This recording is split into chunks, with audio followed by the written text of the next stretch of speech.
Good day, everyone. My name is Yury Namestnikov, and I'm working for Kaspersky Lab for 9 years already. And I'm heading the Russian part of a great team.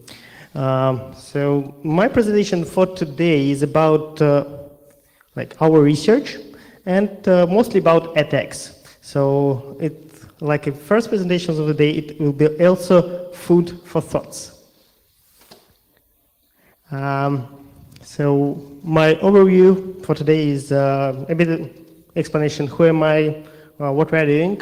Then we will go and see what happens during several months and why attackers doing bad things. There are now very interesting techniques that we found recently, and certainly stories. So this is our leader, Yury Kaspersky, and he founded our team in 2008.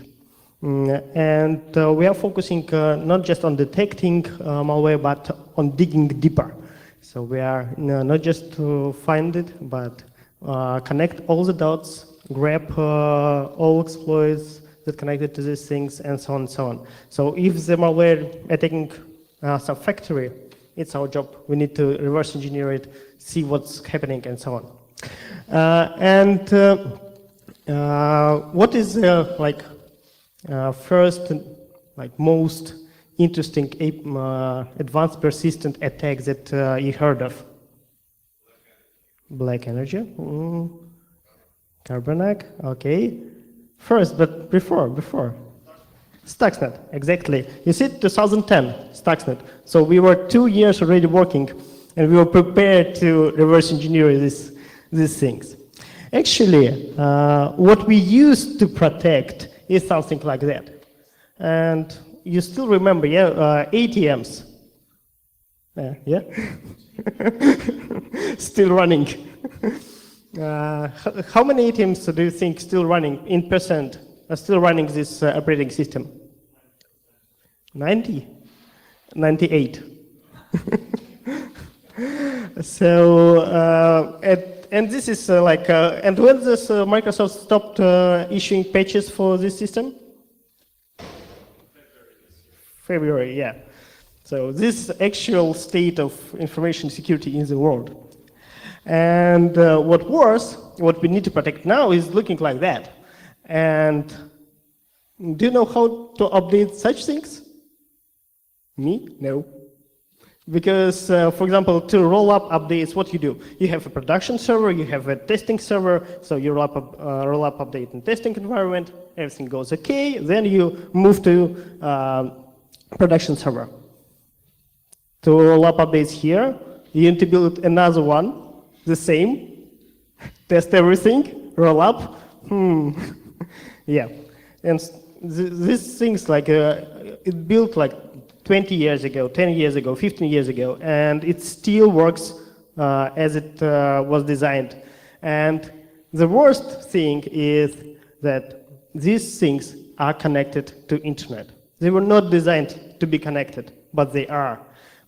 Very often we do a security audit or such kind of things, and in one such incident we came to similar thing and understood that a developer is that there is additional ADSL modem in the network. They said, okay, it is electricity plant, power plant. Why do you need here additional ADSL modem? And it goes straight to the internet. So everybody thought, oh, this is some attacker. No. How do you say who it was? Engineer. Lazy engineers that don't want to go to the work if something emergency happens. He just remote desktop to his working computer, and everything is okay. Yeah. So 3 years ago, we drew such a pyramid. At the bottom, internet annoyances, spam, DDoS attacks, Trojan loaders, spyware, adware, different kind of mass malware. In the middle, cybercrime gangs. They are financially motivated. Main goal is to steal as much money as it's possible. And on the top, like top-notch malware writers, states like with unlimited budgets, unlimited time. Yeah, you do understand what does it mean. Like what happened next? Number of such attacks rose in these two segments, top segments. And after that, we predicted it. The line disappeared.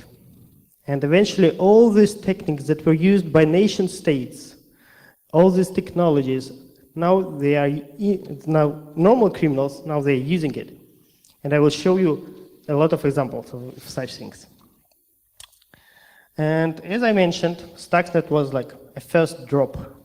And so they came, and we started revelating such attacks one by one, and not only for sole like profit of our company, but we made it public, so the general audience and people around the globe can benefit from it and know how to detect it and how to protect it against such things. And every time we detect something new, and we publish something new, it's like a climbing on the top of a mountain. Because yet another big leap we did in 2016, it's joint work with Symantec, Trade Micro, Navetta, and those different other companies. It is a report on Blockbuster malware or Lazarus group that were responsible for Sony hack and other hacks. But I think Sony was the most interesting one. And Project Sauron this year, very interesting malware. I will talk a bit more later on about it. So, for those who already faced APTs, the advanced persistent threats in their networks, they know it is like a mite in your network. Hard to get rid of, really hard to detect. If you get rid of it, they just come back another day. And why they are here? Is it a strategic acquisition, so why? In some cases, they are after your business itself. So they trying to steal your innovations, blueprints, trying to understand how your business operates. They are after your business plans and your financial documentation. Also, they are trying to understand your network, network of your like who you speak, who you sell, and so on. And they use this trust, and they can like write to these people and say that it's you writing them, and get access to networks. If you are, like, let's say, IT company, what is the most valuable asset? Most valuable asset for them is your digital trust that other people put in your company, and they're trying to steal it very easily. Your digital certificates, your credential for different systems, your different documentation. And in some cases, we even saw criminals were after physical plans, floor plans of offices. Why? God knows why. But I'm afraid of it. And if you are a research institute, they are after some scientific stuff. They are after your secret studies, especially if they are connected to some military studies. And they're trying to understand, like, if you have like government grants, that means this study is very interesting. And also they use these institutes and research academia as a proxy to exfiltrate data from different organizations. Small example, Reagan malware. What they did, they infected several key organizations in a country. Let's call it country X, involving president office and telecom provider. And also they infected research institute.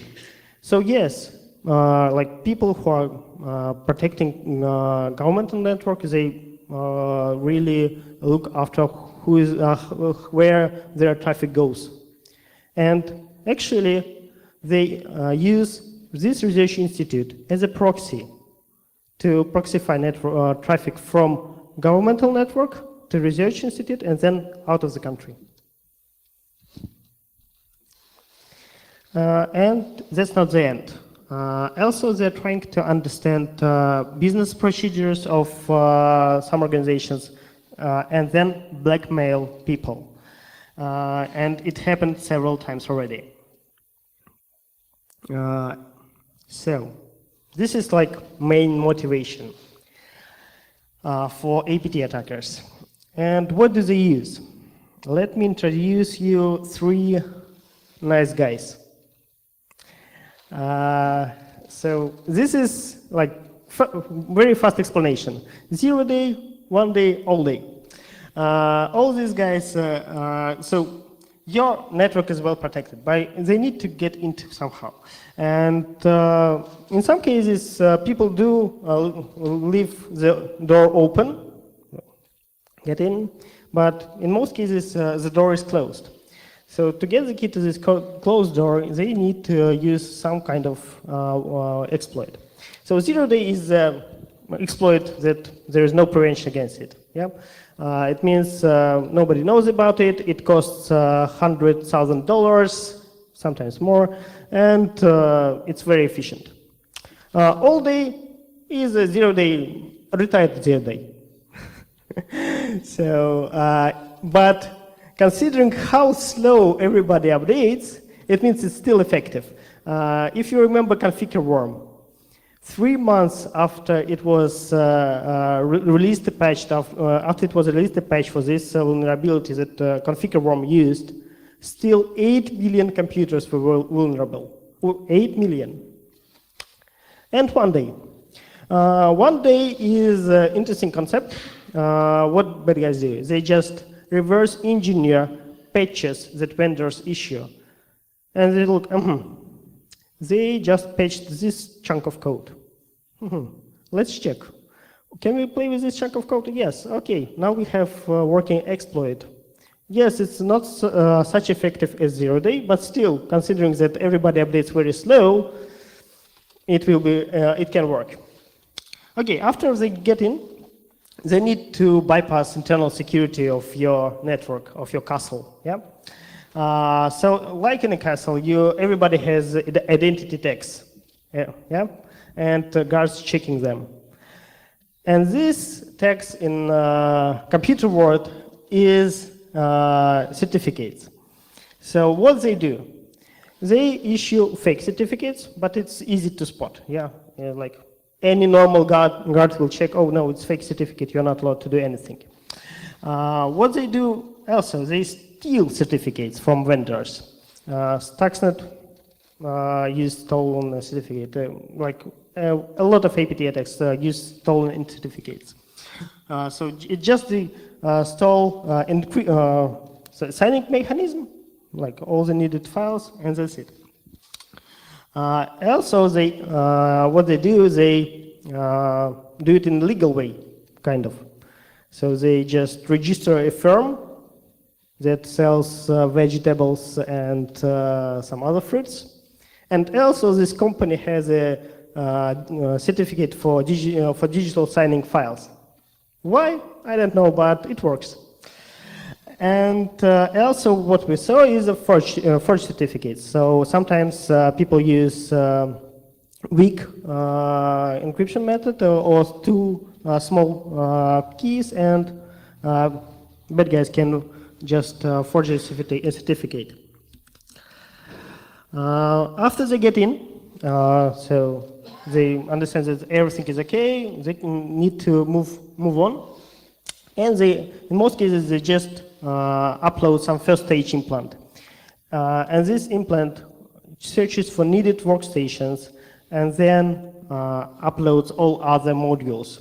So when you do incident response, it's very hard to get all the modules of given APT.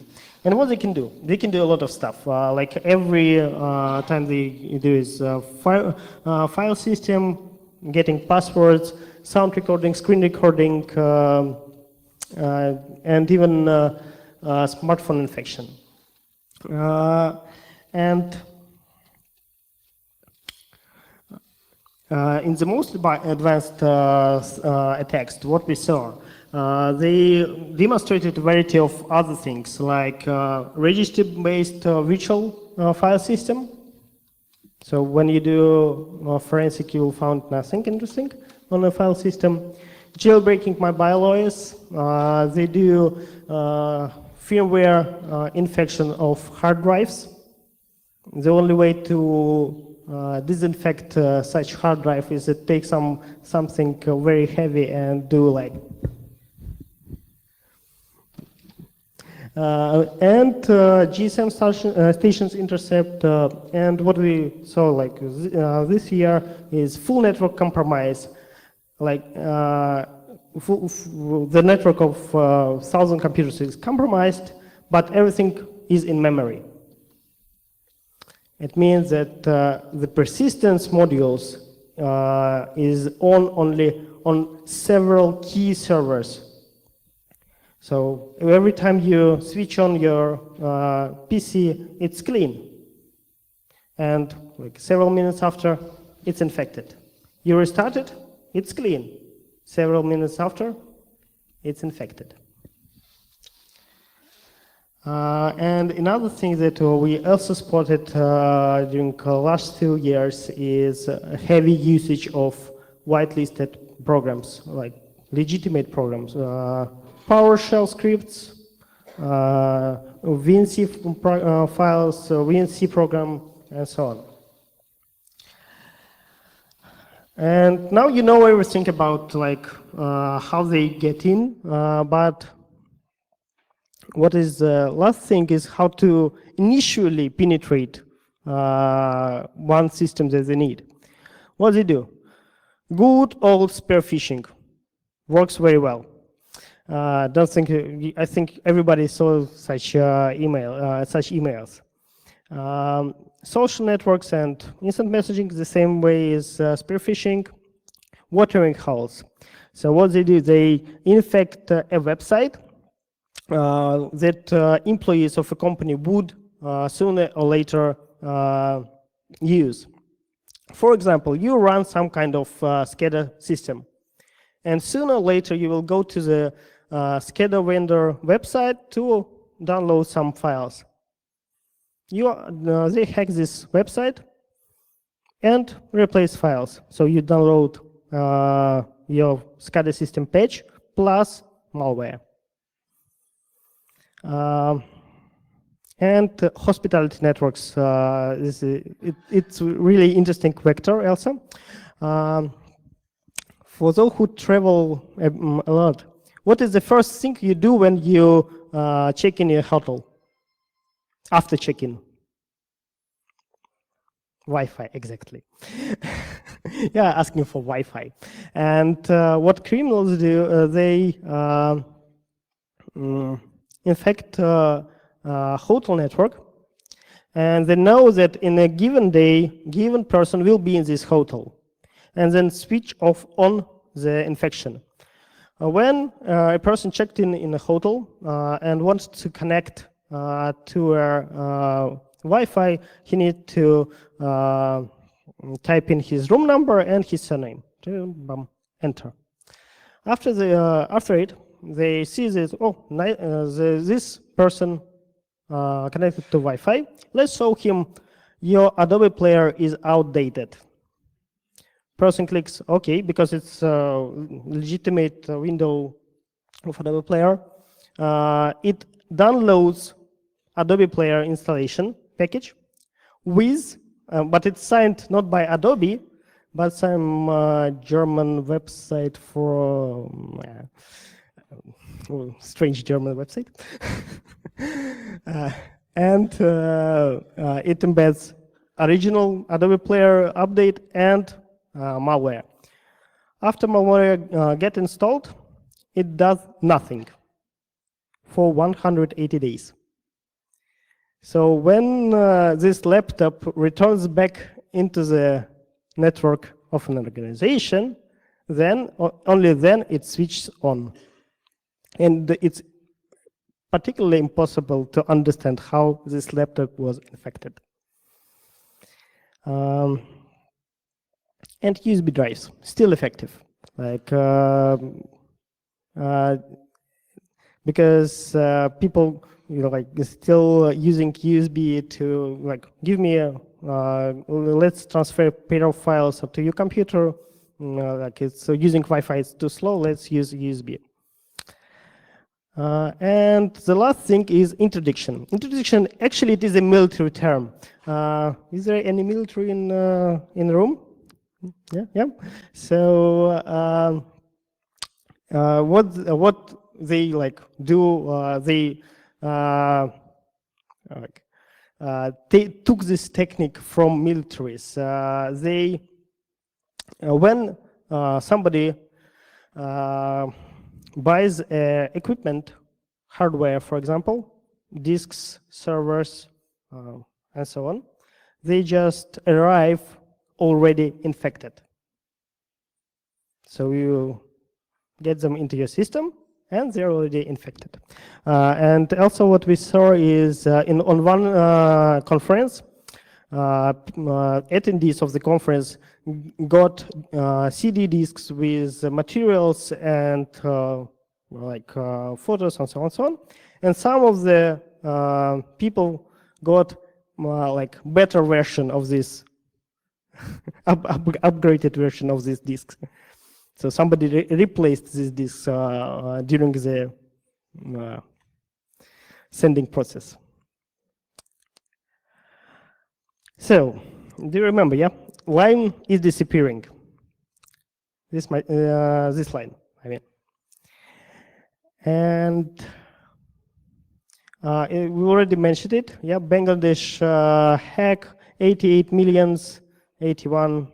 Like, they were trying to steal 1 billion, but typo,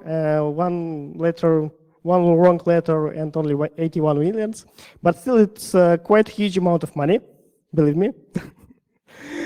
Another case, 8.8 million in ATMs in Japan. The same story in Thailand. And one day, one Central European bank came to us and showed us a similar video.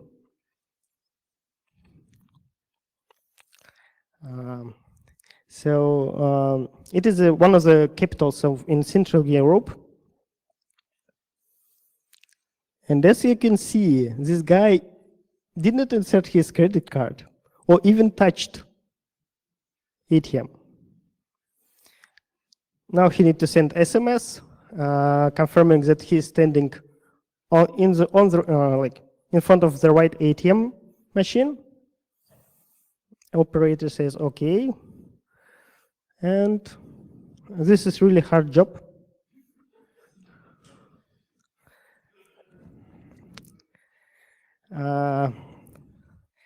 So when we investigated this ATM machine, we found nothing on it. So ATM was clean. When we came to bank, we understood that it's a mess. ATM network was not separated from bank network. And we found banking Trojan that was used to attack bank itself. Yeah, it's quite a long operation. But it was 2 years ago. It was 2 years ago. And they used the same techniques to issue limitless credit card. Another story. Winter, cold winter, several cities, black party vans with huge guys inside. They got out of party van, go to ATM machine, insert, get a credit card, insert it, give me money, okay, give me money, okay, give me money, okay, give me money. No, you don't have any more money, okay, let's go. They got into the car and drive 200 meters to the next ATM. Give me money, give me money, and in several cities at the same day. And with the same card. As you can understand, it's quite a cool card. It's not even black or gold. It's the best card in the world. But how they achieved it, you wouldn't believe. By clicking. Have you ever lost your credit card? So what you do when you lost your credit card? Yeah, exactly. And on the other side of the line, there is a nice girl. She talks to you like, hello, nice to meet you. What is your problem? How can I help you? Please provide your identification information. Yes, your surname, name, number of your card. And what she see at this moment in front of her? This girl in a bank. Yes, some application with your data. In most cases, it's just a web browser application. Sometimes it's a standalone application, but it is the application. And there are several big buttons that she can push, like get the list of last transactions, block card, and somewhere down, there is a special button, roll back last transaction. So what they did, they infected the bank, infected PC of this operator, and just click, click, click, click. That's it. And a bank, like in the morning, after this nice, strong guys drove through several banks, so other banks started to call a bank that issued this card and asking, money. Bank said, no, no, no, no money. Sorry, we don't have any locks. I mean, no transactions. What do you mean no transactions? No transactions. Everything rolled back. Yeah. Hard situation. Don't know how to solve it. Okay. Do you like it? Next story? Yeah? Prepared? It is a good thesis. It's hard to open an ATM safe. Yes, it's hard to open. If you saw it, its ATM is about 1,500 kilograms. It has very thick metal plates.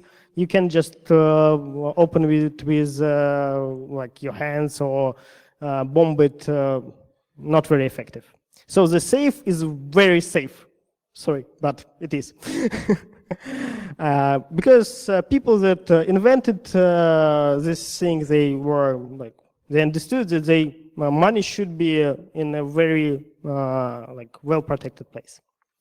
The problem is that this safe is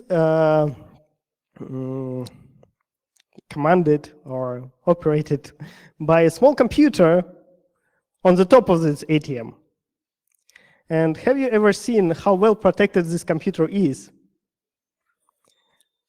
No? You can just, in some banks, actually there is a master keys for this door, service door.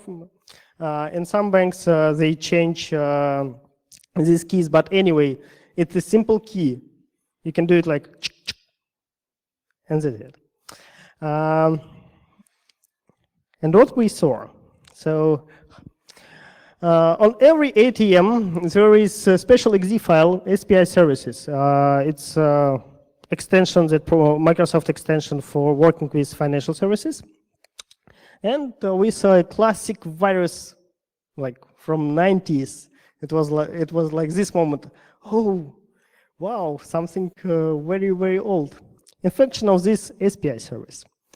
It guarantees that certainly at the first point they switched off protection of ATM, but I will explain soon how they did it. And it guarantees that malicious DLL will be in memory. And they have special magic cards with special track 1 and track 2. If you insert a such card, your ATM will show you this message. But the most interesting part of it was that attackers didn't steal anything. Attackers did what? Didn't steal? Strange. So it was a strange moment for us. And we started to dig deeper, as always, and found this malware, reverse engineer it, and understood that they have several commands. They can take money from a cassette. It can gather all the information that is on the card, so read track 1, track 2, and then it can print it out, because in each ATM there is embedded printer, so very like convenient, where you just criminal just came to ATM, print it out, all the information gathered from this ATM. It can self-destroy, switch to debug mode, and so on. In our office, we have several testing ATMs, and here are my colleagues. They inserted a card. It is very famous carpet bank. So you see, we reverse engineered this malware, and we understood how it operates, so we just reproduced everything. It asks for a one-time code, but because it is traditional virus, we know how this algorithm is inside of this virus, so you need just to reproduce it simply. So here Gil just issue a command to give banknotes from the first cassette. Yeah. Give banknotes, enter, and that's it. So it works perfectly, unfortunately. This is a merger of like techniques that were used by nation states to attack different companies. Now the same techniques is used to attack, for example, financial institutions by normal cyber criminals. But still, we do a lot of cyber espionage stories, and for today I prepared several. First one is a cosmic story. What is it? What is it? No, not a comet. Close.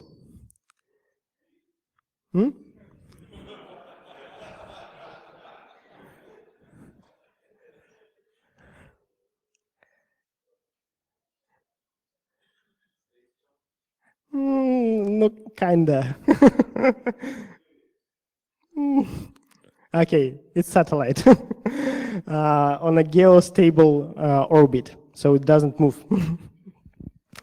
And to talk to a satellite, you need something like this in a modern world. Plus, you need a dish. Yep.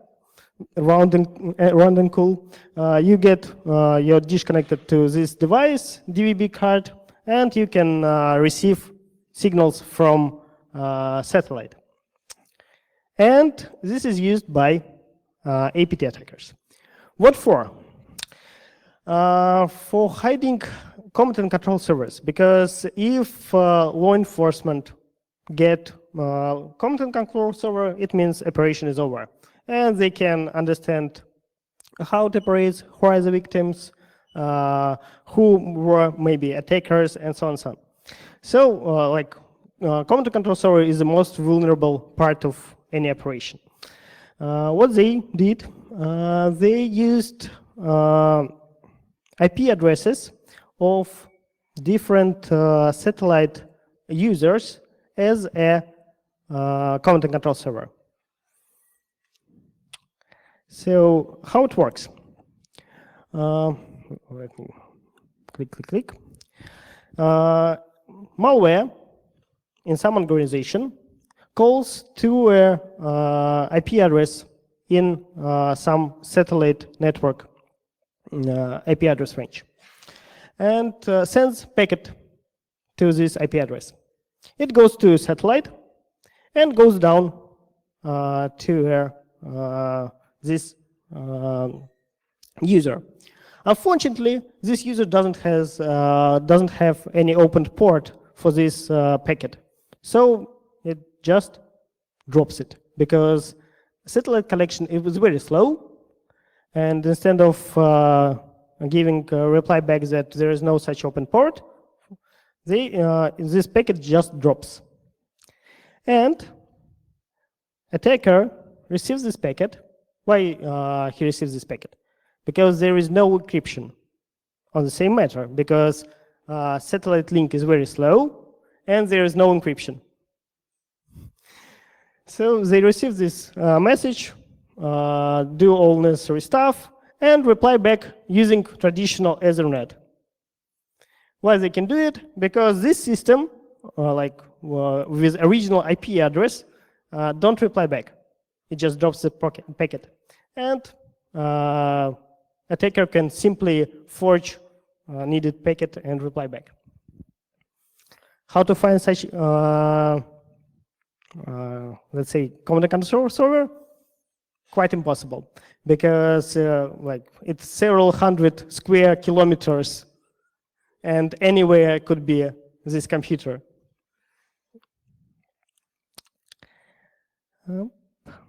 Black energy, yeah.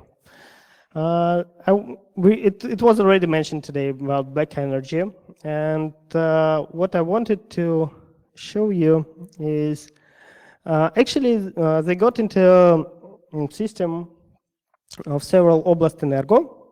It's like distribution companies in Ukraine, and they switched off several subnetworks. The worst part of it is that 230,000 people were affected. And 2 months later, the system is not fully operational. And the more and more APT attackers, they implement something in their platforms. And first signs of what that black energy was trying to do such attack, it is February 2015. So, 11 months they tested solution, let's call it solution, and then they performed an attack. So actually, they penetrated a lot of systems, a lot of companies, and they used, for example, they penetrated a small company, then they used VPN connection from this company to main target to infect, to get inside of big network. Also, all this story with black energy, it started 2007. And it was just another DDoS bot. And now it is full operational APT, let's call it platform, with dozens of plugins It can infect routers, different makers. It can work with SCADA of Siemens make. It can exfiltrate data from using different channels. But still, like people that were meant to defend,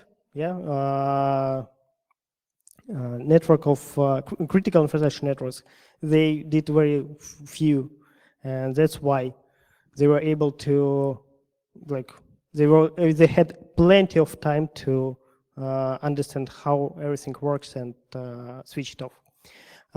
Actually, when people ask me, like, is it possible to switch off any electric grid in the world? I say no, because in most cases they are unique, and and each network, electric power network, is designed in a way that is foolproof, and means that it's like if you switch off several relays, it still will be operational.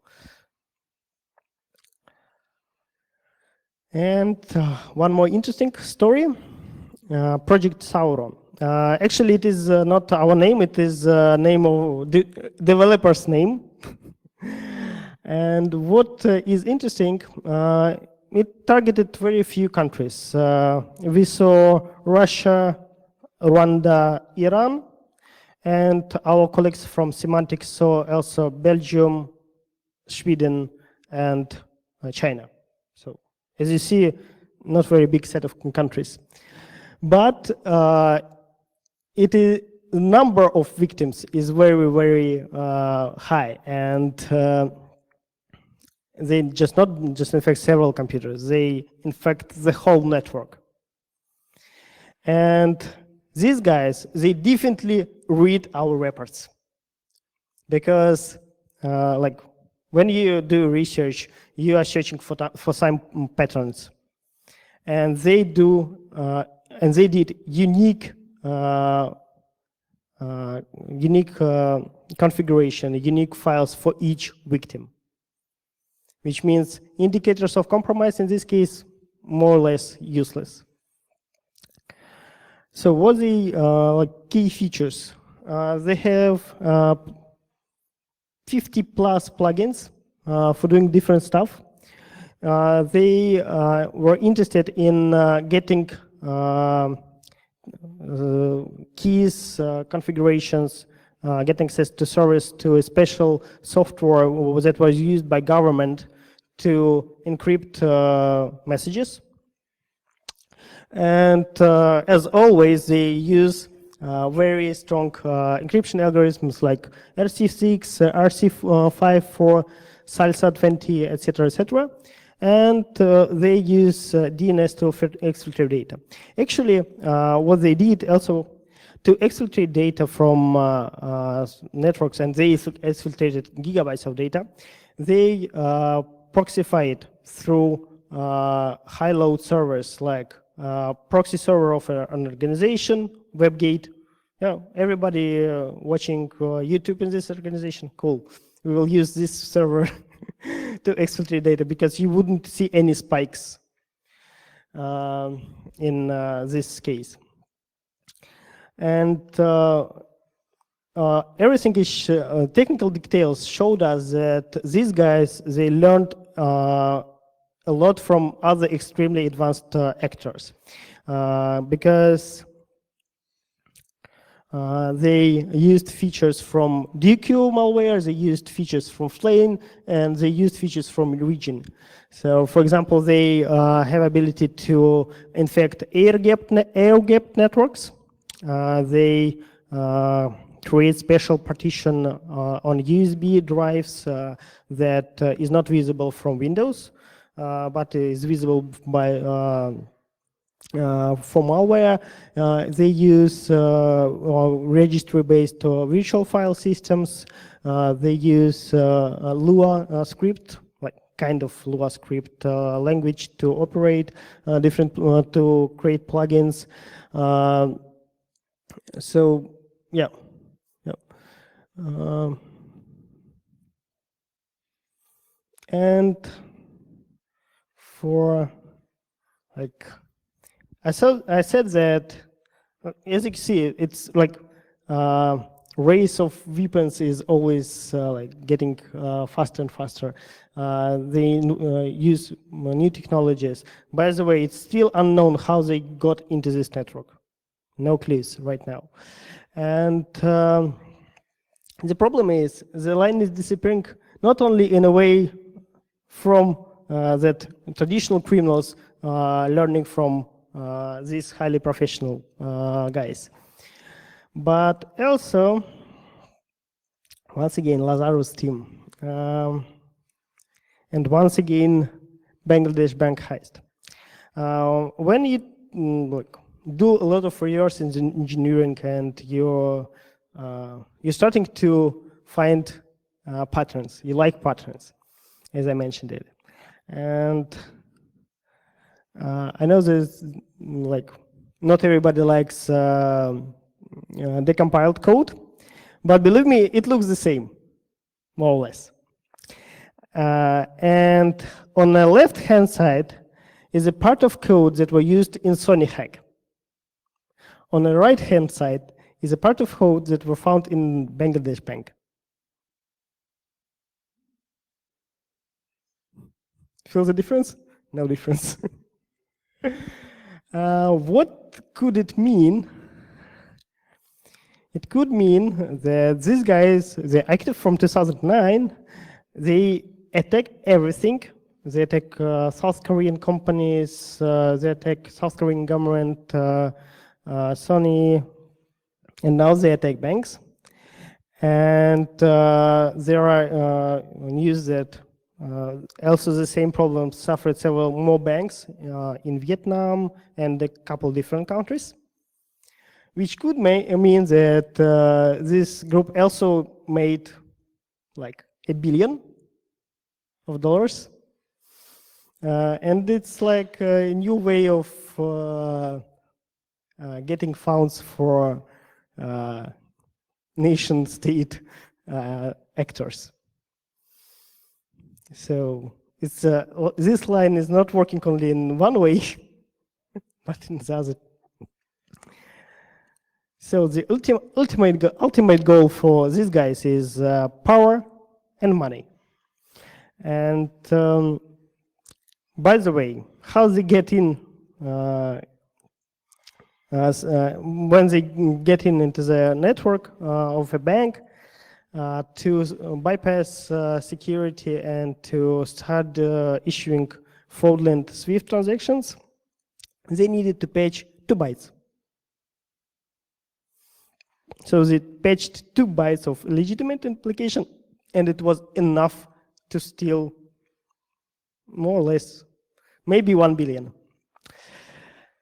Another lesson. There are a lot of ransomware, and there are a lot of Viper attacks right now. It's in Ukraine, it's in Korea, it's in Sony hack, a lot of watering hole attacks. And another thing that APT attackers started to use very, very aggressively, I would say, is giving false flags implementing some false flags into their code. What for? Because everybody loves attribution. It is the main question for actually like victim, especially if it is a governmental entity or something like that. And in most cases, what they started to do is how attribution is done right now. The best attribution is when law enforcement gets the server, understand who is behind the server, and go to concrete people and provide them to jail. It's the best attribution that could be made. But in digital world, in most cases, we just rely on some infrastructure overlaps, content control servers, I mean, in some forgotten debug strings, like in different languages and so on. And they started to just add some strings, for example, in Romanian language, some strings in Spanish, and you start to think, maybe it's Spanish, maybe not, and so on and so on. So attribution becomes harder and harder for us. And it's more and more cases of fileless malware, and it means harder to do any incident response, because when you come to a company and starting to do incident response and you understand that there is no files created on file system, it's a problem. And when you see like that all the plugins also uploaded from attackers' command and control so only in memory, it's a big problem. So you just got like small piece of puzzle without any additional pieces. And I already mentioned it, but so APT techniques actively adopted by cybercriminals.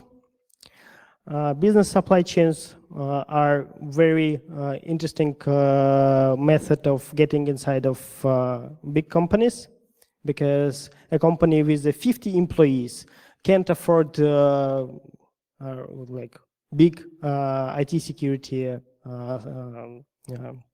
department. In most cases, we see like the IT guys doing everything from installing software, hardware, and doing information security. And these small companies, they have access to big targets, VPN or some other credentials, by some other means, but they have access to these big companies. And they just get inside of small company, which is quite easy task, and then get inside big company. And there are a lot of companies that are providing this kind of attacks as a service. And not only companies, also, I mean, not only like attack itself, but also a malware. Yeah, we heard about the Finfisher, we heard about NSO group. So yeah, it's a commodity right now. Nation states trying to gather as much intelligence as it possible, and they are starting to build larger botnets. And as I showed you, hospitality networks could be an attack vector, especially when it is good hotel. And be careful when you are using free Wi-Fi. So, as a conclusion, many years ago, we said we are here to save the world. It is a slogan of our company. And now it's time to choose your digital bodyguard. So I hope this presentation was interesting for you. And if you have any questions, please contact me. I forgot to add my email, but it's rather easy, yury.namestnikov@kaspersky.com. Yeah, you can find it, you can build it up using a schedule from this conference. So, do I have some time for questions? Yep, cool. Any questions?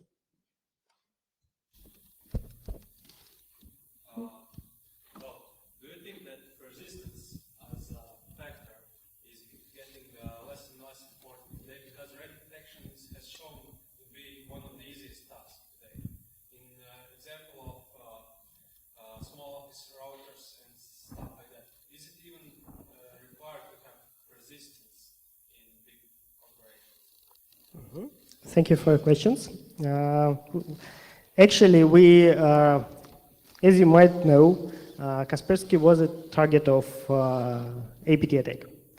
And we saw, like, I came to my office after a trip and understood that nobody use emails and nobody use phones. And in the middle of our workplace, it is a desk with a pen and paper, with some round things and names of suspicious files.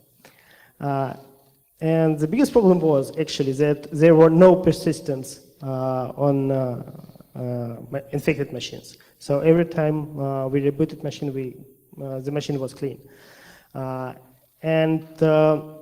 But fully non-persistent, like fileless malware, it can be achieved by attackers that if they know that they can easily penetrate you once again. So these attackers, for example, they were 100% sure that they would be able to reinfect the system once again.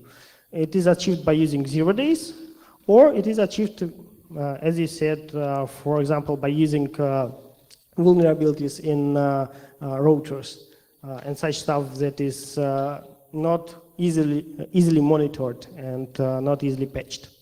Yes, so we are moving to a world where there would be less persistent modules in the network. Any other questions? If you're in the second floor, you gotta yell because we can't see you. Yeah. Or you can jump down here.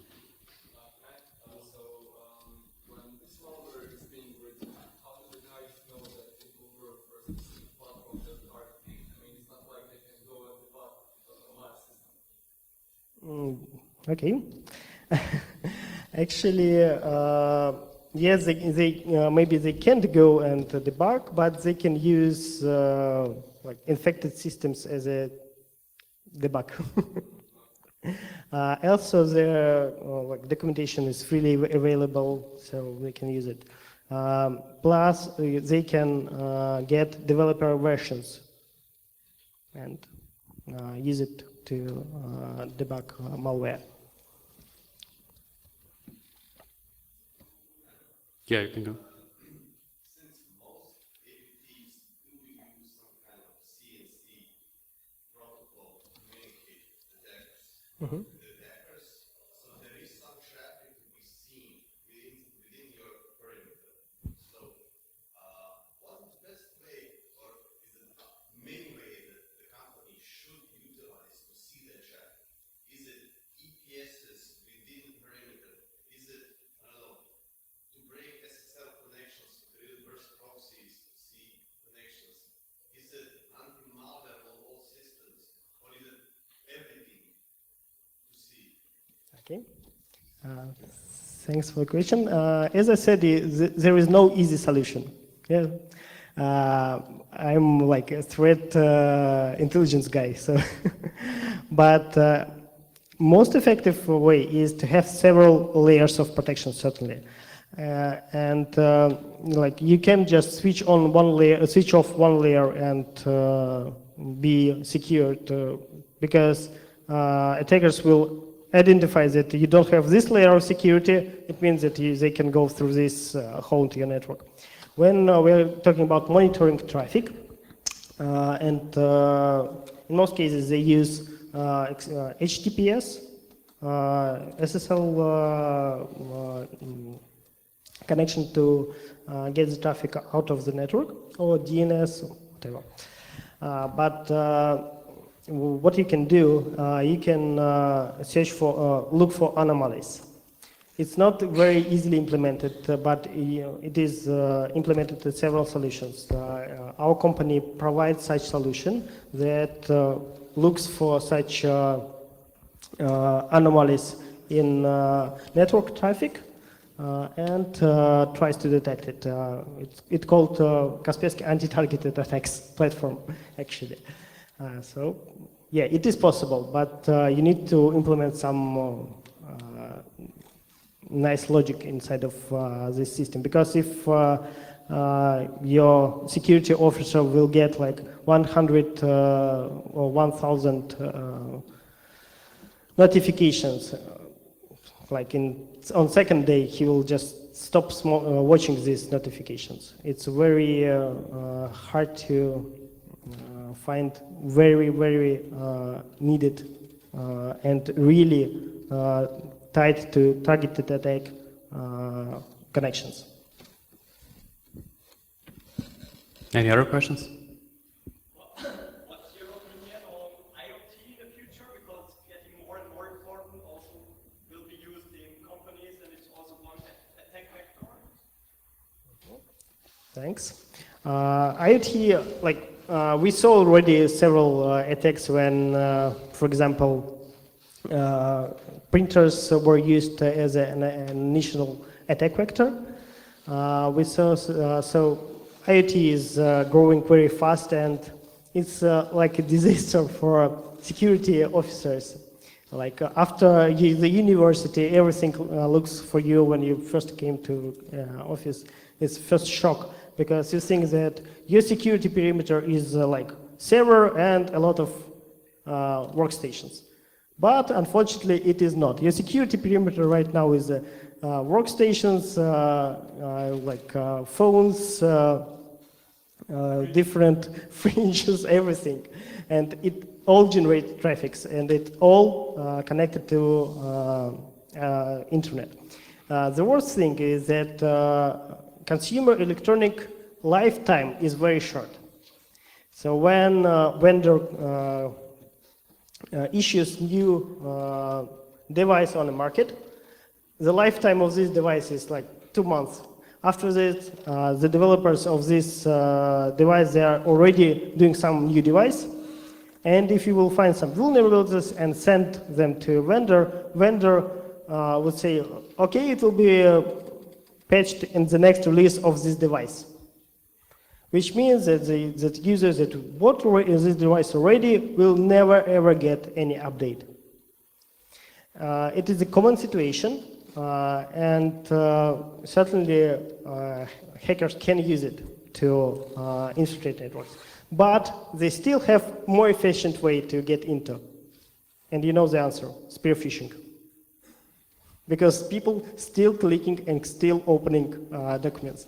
And people, like most people, do have outdated versions of PDF reader, Office suite. So they just don't need right now to use it as use IoT as a vector, but they can do it.